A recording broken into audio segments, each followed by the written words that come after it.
Kita lanjutkan ke pembelajaran tematik, yaitu tema 1, selamatkan makhluk hidup, subtema 2, hewan sahabatku, pembelajaran yang ketiga.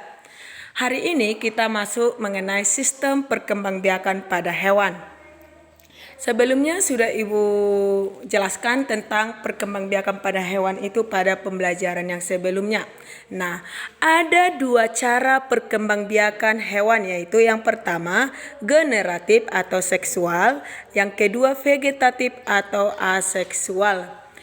Perkembangbiakan generatif atau seksual terjadi jika sel kelamin jantan atau spermatozoid bertemu dengan sel kelamin betina atau sel telur.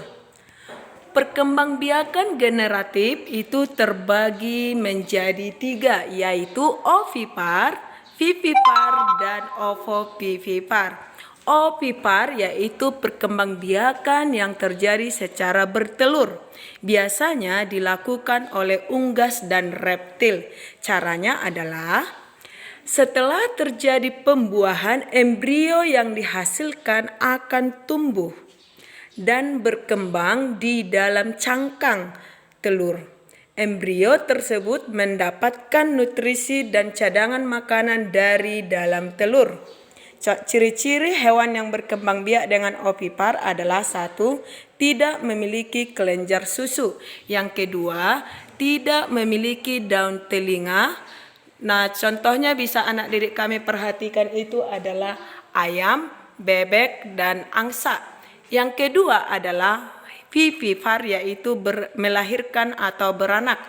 Setelah terjadi pembuahan, embrio akan tumbuh dan berkembang di dalam rahim betina. Selama di dalam kandungan, embrio tersebut mendapat makanan dari makanan yang dimakan induknya melalui plasenta. Ciri-ciri vivipar adalah 1. Memiliki kelenjar susu. Yang kedua, memiliki daun telinga. Yang ketiga, tubuh dilindungi rambut-rambut. Contohnya anjing, kucing, dan singa, dan masih banyak lagi. Yang ketiga adalah ovovivipar, yaitu bertelur sekaligus melahirkan. Ketika terjadi pembuahan, maka embrio yang dihasilkan akan tumbuh dan berkembang di dalam telur.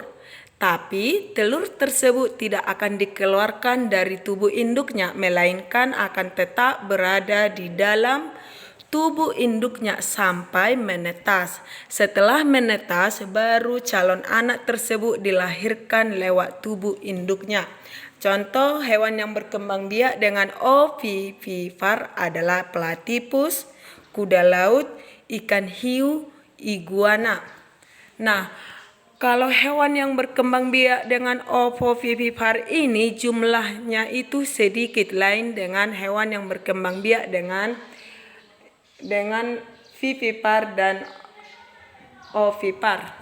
Kita lanjutkan mengenai laporan investigasi, yaitu teks laporan investigasi adalah teks laporan yang disusun berdasarkan temuan-temuan fakta yang dilakukan dengan wawancara, pengamatan, dan studi pustaka. Nah, nanti teks dari laporan yang Ibu berikan, anak didik kami membuat peta pikirannya. Apa itu peta pikiran? Yaitu suatu metode yang menggunakan kata tanya apa, siapa, kapan, di mana, mengapa, dan bagaimana.